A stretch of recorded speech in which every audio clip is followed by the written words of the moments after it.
الحمد للہ رب العالمین الصلاۃ والسلام علی سید الانبیاء والمرسلین وعلی آلہ واصحابہ اجمعین اما بعد اعوذ باللہ من الشیطان الرجیم بسم اللہ الرحمن الرحیم بحمد اللہ تعالیٰ کے رب ذوالجلال کے احسان اور کرم سے سبق ہوگا آپ کا جو شروع سورہ دہر شیفہ کی 6 نمبر آیت شیفہ سے آگے ملاحظہ کیجیے۔ اعوذ باللہ من الشیطان الرجیم بسم اللہ الرحمن الرحیم یوفون بالنذر ویخافون یوما کان شرہ مستطیرا۔ یوفون وفا کرتے ہیں، پورا کرتے ہیں، بالنذر جو اپنی نظر مانتے ہیں، جو منت مانتے ہیں، اپنی منتوں کو پورا کرتے ہیں، ویخافون اور وہ ڈرتے ہیں، یومن اس دن سے کہ کان شرہ کہ جس کا شر مستطیرا پھیلا ہوا ہے، وسیع و عریض ہے، جس سے بچا نہیں جا سکتا۔ یوفون وفا، اسی سے لفظ وفات ہے، ہم مر جانے کو وفات بھی کہتے، کئی نام رکھے ہم نے، وفات پا جانا، انتقال کر جانا، ارتحال، سانحۂ ارتحال، یہ مرنے کے لیے ہم نے کچھ الفاظ اپنے لیے منتخب تعبیر کر رکھے ہیں جو ہم بولتے ہیں۔ ارتحال کا معنی ہوتا ہے اٹھا کر دوسری جگہ پر رکھنا، رحل وہ اٹھانے والی شے۔ انتقال کا معنی ہوتا ہے ایک جگہ سے دوسری جگہ منتقل ہو جانا۔ وفات کا معنی ہوتا ہے پورا ہو جانا، وعدہ وفا کیا، وعدہ پورا کیا۔ وفات سے مراد زندگی کا پورا ہو جانا۔ یوفون وفا کرتے ہیں، پورا کرتے ہیں، بالنذر نظر کو۔ اس صلاح شرع میں نظر اس عبادت کو کہا جاتا ہے جو بندے پر واجب نہ ہو اور بندہ اس نفلی عبادت کو اپنے اوپر واجب کر لے، اس کو اصطلاح میں نظر کہتے ہیں۔ جس طرح کوئی آدمی یہ کہہ دے اب روزے فرض نہیں ہیں ہم پر، رمضان کے روزے فرض ہیں، کوئی یہ بندہ کہہ دے کہ میں رمضان کے علاوہ جو فرض ہیں اس کی مدد نہیں مانی جا سکے گی، کوئی یہ بندہ نہیں کہہ سکتا میں رمضان کے روزے رکھوں گا میرا فلاں کام ہو جائے گا، وہ تو رکھنے ہیں، اس کی نظر نہیں مان سکتا۔ اس کے علاوہ کہے کہ میں رمضان کے علاوہ 2 روزے رکھوں گا، 5 روزے رکھوں گا، اتنے روزے رکھوں گا، اگر میرا فلاں کام ہو گیا تو اس کام کے ہونے پر اتنے روزوں کا رکھنا یہ اس کے لیے واجب ہوگا، اس کو نظر کہتے ہیں۔ اسی طرح اللہ تعالیٰ کی راہ میں صدقات و خیرات کا، اسی طرح نفل پڑھنے کا، اللہ حضر قیاس، کوئی بھی وہ کام کہ جو اس پر فرض نہیں تھا وہ عبادت، یعنی جس طرح نماز کا پڑھنا بھی عبادت ہے، نفل نماز پڑھیں تو، روزے کا رکھنا بھی عبادت ہے، حج کا کرنا بھی عبادت ہے، عمرے کا کرنا بھی عبادت ہے، طواف کا کرنا بھی عبادت ہے، اللہ تعالیٰ کی راہ میں صدقہ دینا بھی عبادت ہے۔ وہ عبادت جس پر واجب نہیں تھی اس نے اس کے اوپر واجب کر لیا کہ میرا فلاں کام ہو جائے گا تو میں یہ کام کروں گا، یہ بات کروں گا، اس کو نظر کہتے ہیں۔ میرے اور آپ کے کریمہ کا تاجر بجم شفیع معظم رحمت عالم کی خدمت فیض دجت میں صلی اللہ تعالیٰ حبیب دائمًا ابدا ایک بندہ حاضر ہوا فتح مکہ کے وقت۔ اس سے کہا یا رسول اللہ میں نے نظر مانی تھی اگر اللہ تعالیٰ جل وعلا نے مکہ مکرمہ کو فتح فرما دیا تو میں بیت المقدس جا کر نوافل ادا کروں گا، مکہ فتح ہوا تو بیت المقدس جا کے نماز نفل ادا کروں گا۔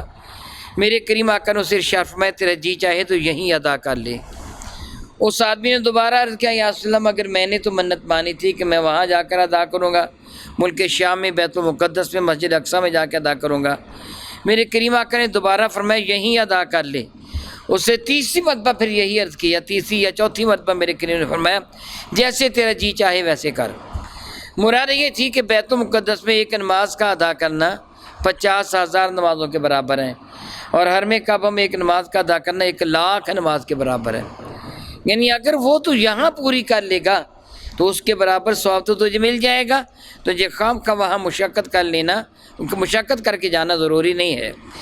ایک بندہ نے بارگاہ سالت ماں میں عرض کیا تھا یا رسول اللہ علیہ السلام میں نے نظر مانی تھی کہ میرا فلاں کام ہو جائے تو میں فلاں جگہ بکرا ذبح کروں گا، جس طرح آج کل بھی لوگ منت مان لیتے ہیں فلاں جگہ میں بکرا ذبح جا کے کروں گا مزار پر وغیرہ وغیرہ، میں فلاں جگہ بکرا ذبح کروں گا۔ تو میرے کریم آقا صلی اللہ علیہ وسلم سے سوال فرمایا تھا صلی اللہ علیہ وسلم بدائے من ابدا، کیا وہاں بتوں کی مڑیوں میں سے کوئی مڑی ہے؟ اس سے کہا یا رسول اللہ نہیں، میں جاہلیت کے میلوں میں سے کوئی میلہ وہاں ہوتا تھا؟ اس سے کہا یا رسول اللہ نہیں، میں پھر وہیں جا کے بکرا ذبح کر۔ یعنی اگر جاہلیت کے میلوں سے کوئی میلہ ہوتا تھا تو وہ عیاشی اور فحاشی کا اڈا، اگر وہاں کو بت ہے تو وہاں شرک ہوتے ہیں، اس لیے وہاں پھر جانوروں کو ذبح کرنے کی اجازت نہیں ہے۔ اگر ایسے نہیں تو پھر فرمایا وہیں جا کے جانور ذبح کریں۔ علماء کرام نے اس چیز کو اخذ کیا، اگر کسی بندے نے کسی گناہ کی منت مانی تو اس منت کو ختم کرنا واجب ہے، اور ختم کرنے پر وہ 3 روزے رکھے گا یا 10 مسکینوں کو کھانا کھلائے گا، منت پوری نہیں کرے گا۔ رب کریم سے میں معافی مانگتا ہوں، آج کل تو رواج بہت کم ہو گیا ہے۔ اللہ تعالیٰ کے احسان کچھ علم کی دولت، علم کی روشنی نے انسانوں کو تھوڑا سا دانا بنا دیا۔ پہلے ہماری بیویاں منت مانا کرتی تھیں، بچہ پیدا ہوگا تو میں اس کی چوٹی رکھوں گی، وہ جس طرح بودھی ہندوؤں کی رکھی جاتی تھی۔ بعض من مانتی ہاتھ میں کڑا پہناؤں گی وغیرہ وغیرہ، بعض منت مانگتی ہے میں اس کو منگتا بنا دوں گی۔ اللہ باللہ تعالیٰ ایسی منتوں کا ماننا ناجائز ہے اور بعض کا ماننا حرام ہے۔ کڑا پہنا دوں گی، میں اس کو منگتا بنا دوں گی، یہ ناجائز ہے۔ بودھی رکھ دوں گی، ہندوؤں کی طرح بنا دوں گی، یہ حرام ہے۔ یعنی بعض وہ منتیں جو حرام ہے، حرام یا ناجائز منت کو پورا نہیں کیا جائے گا، اس کے بدلہ میں 3 روزے رکھے جائیں گے۔ اگر روزے نہیں رکھنے کی قیمت ہوگی 10 مسکینوں کو کھانا کھلایا جائے گا، منت کو پورا نہیں کیا جائے گا۔ وہ منت جو نیکی کے کام پر مشتمل ہو اس کو ضرور پورا کرنے کی کوشش کی جائے گی، پھر جس طرح منت مانی ہوگی اسی طرح منت کو ادا بھی کرنا ہوگا۔ ضمناً میں ایک مسئلہ بتا دوں، بعض اوقات ہم منت مانتے ہیں کہ اگر میرا فلاں کام ہو گیا تو میں ایک دیگ اللہ تعالیٰ جل وعلا کی راہ میں صدقہ کروں گا، ایک آپ نے منت مانی۔ اب آپ کا وہ کام ہو گیا تو اب پوری دیگ کے چاول، اگر چاول آپ نے خیال کیا تھا، گوشت خیال کیا تھا، حلیم، جو بھی آپ کے ذہن میں تھا کہ میں وہ چیز اللہ تعالیٰ کی راہ میں صدقہ کروں گا، پوری دیگ صدقہ کرنا واجب ہوگی۔ اگر آپ یہ کہیں کہ چاول پکائیں کچھ گھر رکھ لیتا ہوں، گھر نہیں رکھ سکتا، اس سے پوری دیگ کی منت مانی ہے، پوری دیگ ہی اللہ تعالیٰ کی راہ میں صدقہ دینا ہوگی۔ یہ سادات کرام بھی نہیں کھائیں گے، اور آپ کے جو زیر کفالت افراد ہیں وہ بھی نہیں کھائیں گے، یعنی جو گھر کے بیوی بچے وغیرہ آپ کے بہن بھائی وہ بھی نہیں کھائیں گے، اگر منت یہ مانی ہے کہ میں پوری دیگ اللہ تعالیٰ کی راہ میں صدقہ دوں گا۔ لیکن اگر آپ نے منت یہ مانی ہو کہ میں اللہ تعالیٰ کی راہ میں صدقہ بھی دوں گا، میرے اہل خانہ بھی کھائیں گے، پھر کھا سکتے ہیں۔ اگر اس نے منت مانی کہ میں سادات کرام کو دوں گا، پھر سادات کرام کو دے سکتا ہے۔ اگر اس کو نظر کو مطلق کہا کہ میرا فلاں کام ہو جائے، میں اللہ تعالیٰ کی راہ میں ایک دیگ دوں گا، اتنی روٹیاں دوں گا، اتنے روپے پیسے تقسیم کروں گا، اتنے کپڑے تقسیم کروں گا، اس کو مطلق رکھا ہے تو نہ اس کے ماتحت افراد جو گھر کے ہیں وہ کھا سکتے ہیں، نہ کوئی سید زادہ کھا سکتا ہے، نہ وہ کپڑا لے سکتا، نہ پہن سکتا ہے، ان کے لیے یہ چیز حرام ہوگی۔ یہاں جو فرمائے گا یوفون بالنذر، علماء کرام نے یہاں ایک واقعہ نقل فرمایا، مختلف مفسرین کرام نے واقعہ یہ نقل کیا ہے کہ حسنین کریمین بیمار تھے، تینوں شہزادے بیمار تھے، اور انہوں نے یعنی بیماری سے سریابی کے لیے حضرت سیدنا علی مرتضیٰ نے، سیدہ فاطمہ الزہرا نے اور آپ کی لونڈی حضرت فضہ نے اور بعض روایتوں میں دونوں شہزادوں نے میرے کریم آقا رسول اللہ کے حکم کے مطابق منت مانی کہ اللہ تعالیٰ شہزادوں کو صحت فرما دے گا تو ہم 3 روزے رکھیں گے۔ چنانچہ انہوں نے 3 روزے رکھے، گھر میں کھانے کو کچھ نہیں تھا۔ سیدنا علی مرتضیٰ کریم شمعون نام میں ایک یہودی سے کچھ سا جو، ایک روایت پہ 3 سا ہے، ایک روایت پہ 5 سا ہے۔ سا ایک پیمانہ ہے جو وزن کے اعتبار سے تقریباً 2.25 کلو کے قریب ہوتا ہے۔ 3 سا یا 5 سا وہ جو وہ قرضہ لے کر آئے۔ سیدہ زاہدہ طیبہ طاہرہ فاطمہ الزہرا سلام اللہ تعالیٰ علیہ نے ان میں سے کچھ حصہ چکی میں پیسا، 5 روٹیاں تیار کیں اپنے لیے، حضرت علی المرتضیٰ کے لیے، حسنین کریمین کے لیے اور اپنی لونڈی فضہ کے لیے۔ روزہ رکھ لیا، رات کو روزہ افطار کرنے لگے تو دروازے پر دستک ہوئی اور کسی نے کہا کہ میں مسکین ہوں، اللہ تعالیٰ کی رضا کے لیے مجھے کچھ دے دو۔ تو ان باپ نے بتمام کمال کھانا اٹھایا، اس مسکین کو دے دیا۔ اگلے نے پھر روزہ رکھا، جناب سیدہ نے پھر کھانا تیار کیا، تو شام کو پھر دروازے پر آواز آئی، میں ایک یتیم ہوں، مجھے اللہ تعالیٰ کی رضا کے لیے دے دیجئے۔ تو انہوں نے وہ سارا کھانا اٹھایا یتیم کو دے دیا۔ تیسرے دن پھر کھانا تیار ہوا، تو جس وقت افطاری کا وقت ہوا تو آواز آئی میں ایک اسیر ہوں، قیدی ہوں جو قید سے رہا ہوا ہوں، اللہ تعالیٰ کی رضا کے لیے مجھے دے دیجئے۔ انہوں نے سارے کا سارا کھانا اٹھا کر اس کو دے دیا۔ پھر اللہ تعالیٰ جل وعلا نے آیا برکہ نازل فرمائی، وَيُطْعِمُونَ الطَّعَامَ عَلَىٰ حُبِّهِ مِسْكِينًا وَيَتِيمًا وَأَسِيرًا، اور وہ کھانا کھلاتے ہیں عَلَىٰ حُبِّهِ، یا تو اللہ کی محبت میں، یا یہ ہی کی ضمیر طعام کی طرف لوٹ رہی ہے، اس حال میں کہ خود ان کو کھانے سے محبت ہوتی ہے، ضرورت ہوتی ہے، لیکن وہ خود نہیں کھاتے، وہ دے دیتے ہیں مسکین کو، یتیم اور اسیر کو۔ علامہ قرطبی نے اسی طرح دیگر بہت سارے علماء اور محدثین نے اس واقعہ کا انکار کیا ہے، وہ کہتے ہیں یہ واقعہ درست نہیں ہے۔ ابن جوزی نے لکھا یہ بالکل موضوع ہے، اور بے وقوفوں کے ہاتھ یہ واقعہ آ گیا جنہوں نے اس کو خوب شہرت دی۔ وہ کہتے ہیں کہ دلیل اس کی یہ ہے کہ اگر ایک مسکین مانگنے کے لیے آیا تھا، اسے ایک روٹی دے دی جاتی، 2 روٹیاں دے دی جاتی، ان بچوں کا کھانا بھی اٹھا کر مسکین کو دینے کی کیا وہ صورت بنتی ہے کہ اپنا بھی سیدنا علی مرزا نے بھی اپنے حصے کی روٹی دے دی، فاطمہ الزہرا نے بھی دے دی، فضہ نے بھی دے دی، وہ چھوٹے بچے تھے چند سال کے، 3 4 سال کے، 5 سال کے، ان کو بھی بھوکا رکھا، ان کی روٹی بھی اٹھا کے دے دی گئی، حالانکہ ان کی چیز پر تو تصرف نہیں کرنا تھا۔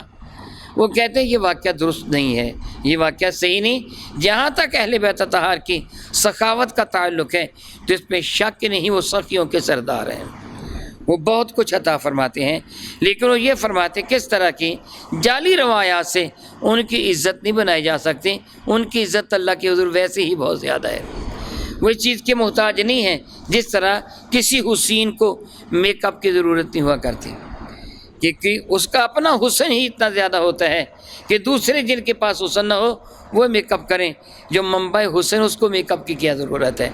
ان کی عزت و عظمت اتنی زیادہ ہے کہ مالک عرش ان کی تعریف و توصیف فرماتا ہے، تو ان کو کیا ضرورت ہے کہ غلط کہانیاں گڑھ کر ان کی جانب منسوب کر کے ان کی تعریف کی جائے۔ یہ ویسے ہی بہت زیادہ سخی ہیں، اپنا سب کچھ اللہ تعالیٰ کی راہ میں قربان کر دینے والے ہیں۔ تو رب کریم ارشاد فرماتے ہیں وہ جو کھانا کھلاتے ہیں اللہ کے برگزیدہ بندے، اس کو مطلق رکھا جائے گا کہ اللہ کے برگزیدہ بندوں کی یہ عادت ہے کہ وہ اللہ تعالیٰ کی رضا کے لیے مسکینوں کو، یتیموں کو، قیدیوں کو کھانا کھلاتے ہیں۔ یہاں جو انہوں نے اس کا رد کیا نا، اس میں یہ بھی ہے کہ اس زمانے میں وہ قیدی کون تھے، کس جیل سے چھوٹ کے آئے تھے، مدینہ طیبہ میں کہاں سے آئے تھے وہ قیدی، کہ جو کھانا مانگنے کے لیے وہ قیدی آیا تھا کس جیل سے آیا تھا۔ مدینہ طیبہ میں تو ایسی کوئی بھی جیل نہیں تھی جہاں سے وہ آیا، ارد گرد کا علاقہ میں ویسے نہیں تھا جہاں سے وہ آیا۔ مسافر ہونا اور بات ہے، قیدی ہونا اور بات ہے۔ یہاں اسیرہ قیدی ذکر کیا گیا ہے۔ وہ جو کھانا کھلاتے ہیں تو ان کے ذہن میں کیا ہوتا ہے، انما نطعمکم لوجہ اللہ، وہ کہتے ہیں ہم تم کو جو کھانا کھلاتے ہیں مولا کو راضی کرنے کے لیے کھلاتے ہیں، اپنے رب کی رضا کے لیے کھلاتے ہیں۔ لا نرید منکم جزاء ولا شکورا، ہم اس کے بدلہ میں تم سے جزاک اللہ بھی نہیں سننا چاہتے اور تم سے شکریہ کا لفظ بھی نہیں سننا چاہتے۔ یعنی جو ہم کھانا کھلاتے ہیں نا، یعنی اللہ کے برگزیدہ بندوں کی یہی حالت ہے۔ میرے اور آپ کے کریم آقا حضور نبی مرشد رحمت عالم صلی اللہ علیہ وسلم کے ایک ارشاد گرام قدر کا مفہوم بنتا ہے، قیامت کے دن اللہ تعالیٰ کے عرش کے سائے تلے جن لوگوں کو جگہ دی جائے گی، من جملہ ان لوگوں میں وہ شخص بھی ہوگا کہ جس سے اللہ تعالیٰ کی راہ میں صدقہ دیا اور اس انداز سے دیا کہ دائیں ہاتھ کو دیا تو بائیں کو پتہ بھی نہیں چلنے دیا۔ مراد کیا ہے کہ اس کو شہرت نہیں دی بلکہ خاموشی کے ساتھ وہ صدقہ دے دیا، اور اللہ کے برگزیدہ بندے صدقہ دینے کے بعد پھر اللہ یعوذ باللہ تعالیٰ اس کو احسانی جتلا کر اپنا صدقہ ضائع نہیں کرتے بلکہ اس کے سامنے عاجزی انکساری کے اظہار کرتے ہیں تاکہ ان کے صدقے کا پورا ثواب ان کو میسر آ جائے۔ رب کریم فرماتے ہیں وہ کھلاتے ہیں مسکینوں کو، یتیموں کو، اسیروں کو، اور کہتے ہیں ہم تمہیں جو کھانا کھلاتے ہیں وہ خالص الخالص اللہ کی رضا کے لیے کھلاتے ہیں، ہم اس پر تم سے کوئی جزا یا شکر گزاری بھی نہیں مانتے۔ انا نخاف، دراصل ہم ڈرتے ہیں۔ سبحان اللہ تعالیٰ وبحمدہ، بات کس قدر حقیقت پر مبنی۔ وہ کیا کہتے ہیں؟ انا نخاف، ہم ڈرتے ہیں من ربنا، اپنے رب سے، یومن، اس دن سے، ابوسن، ابوسی سے لفظ عباس ہے، ابسا کا لفظی معنی ہوتا ہے پیشانی پر تیوڑیاں چڑھا لینا، غصے کی حالت میں، عبسا وتولا ان جاءہ العامہ، غصہ میں آ گئے، پیشانی پہ بل ڈال لیے اور چہرہ مبارک دوسری طرف فرما دیا جب وہ نبینہ بارگاہ اقدس میں حاضر ہوا تھا۔ عباس غصے والا بندہ جس کی پیشانی پر تیوڑیاں ہو۔ تو یہاں ربی کریم فرماتے ہیں وہ ڈرتے اس دن سے، ابوسن، جو بڑی تنگی کا دن ہوگا، کم تریرا، اور نہایت ہی سخت دن ہوگا، یعنی قیامت کا دن مراد ہے۔ قیامت کا دن بڑا ہیبتناک دن ہوگا۔ یعنی وہ کیوں دیتے ہیں، بات کو سمجھیے گا، وہ اللہ تعالیٰ کی رضا میں مسکینوں کو، یتیموں کو، فقیروں کو، قیدیوں کو، محتاجوں کو کیوں دیتے ہیں؟ اس لیے دیتے ہیں وہ اپنے لیے کہتے ہیں ہم ڈرتے ہیں کہ قیامت کے دن ہم سے بعض پرس نہ ہو، ہماری مغفرت ہو جائے۔ جس طرح میں ایک سے زیادہ مرتبہ یہ جملہ کہہ چکا ہوں، آپ جو روزانہ آتے ہیں، میں بھی آپ کی خدمت میں پڑھانے کے لیے حاضر ہوتا ہوں، میں آپ پر احسان نہیں کرتا، میں لالچی ہوں، میں اپنی لالچ کرتا ہوں کہ قیامت کے دن میرا رب مجھ سے راضی ہو جائے، میرے نبی مجھ سے راضی ہو جائیں، میں اس لیے پڑھاتا ہوں، میں اس لیے یہ وقت صرف کرتا ہوں، اور آپ بھی اس لیے آتے ہیں کہ اللہ اور اس کا رسول آپ سے راضی ہو جائیں۔ اس لیے کوئی بھی نیکی کرنے والا کسی پر احسان نہیں کرتا، احسان وہ اپنی ذات پر کرتا ہے، وہ اپنے لیے نیکی کرتا ہے۔ وَمَن يَعْمَلْ مِثْقَالَ ذَرَّةٍ خَيْرٍ يَرَهُ وَمَن يَعْمَلْ مِثْقَالَ ذَرَّةٍ شَرًّا يَرَهُ، جس سے چونٹی کے سر کے برابر نیکی کی ہوگی قیامت کے دن اپنی نیکی کو پالے گا، جس سے اتنی برائی کی ہوگی قیامت میں اپنی برائی کو پالے گا۔ نیکی کر کے کوئی کسی پر احسان نہیں کرتا، نیکی آپ اپنے لیے کرتے ہیں۔ وہ فرماتے ہیں کہ ہم ڈرتے اس دن سے کہ جس دن کا شر، سختی وہ پھیلی ہوئی ہے۔ فَوَقَاهُمُ اللَّهُ شَرَّ ذَلِكَ الْيَوْمِ، تو رب کائنات جل وعلا نے ان کو بچا لیا اس دن کے شر سے، یعنی ان کو اپنے دامن رحمت میں جگہ عطا فرما دی۔ جو اللہ کی رضا کی خاطر خرچ کرتے ہیں، اللہ تعالیٰ نے ان کو اپنی رحمت کے میں جگہ عطا فرما دی۔ وَلَقَّاهُمْ نَضْرَةً وَسُرُورًا، اور ان کو اللہ نے عطا فرمائی، القاء کرنا، عطا فرمانا، ان کو اللہ نے عطا فرمایا نضرتاً کہتے چہرے کی تازگی کو، ان کو چہرے کی تازگی عطا فرما دی، وسرورا، اور لطف اور مزہ عطا فرما دیا۔ سبحان اللہ تعالی و بحمدہ۔ قبل ازیں آپ سن چکے ہیں سورہ مدثر شریفہ میں کہ رب کریم ارشاد فرماتے ہیں اہل جنت اہل جہنم سے پوچھیں گے، اہل جنت اہل النار سے پوچھیں گے، جس طرح اللہ تعالی ارشاد فرماتے ہیں اصحاب الیمین فی جنات یتساءلون، وہ جو دائیں ہاتھ والے ہیں وہ جنتی، وہ سوال کریں گے عن المجرمین، مجرموں سے پوچھیں گے۔ کیا پوچھیں گے؟ ما سلککم فی سقر، تم کو کس چیز نے جہنم میں ڈالا، تم کیوں آگ میں جل رہے ہو، کیا تمہارا قصور ہوا تھا؟ وہ جواب کہہ دیں گے، یہ سورہ مدثر شریفہ کی 41، 42 اور 43 سمرائے بارکہ ہے۔ مجرموں سے پوچھیں گے ما سلککم فی سقر، تمہیں کس سے ڈالا آگ میں؟ 39، 40، 41، 42 ان آیات مبارکہ کو پڑھیں۔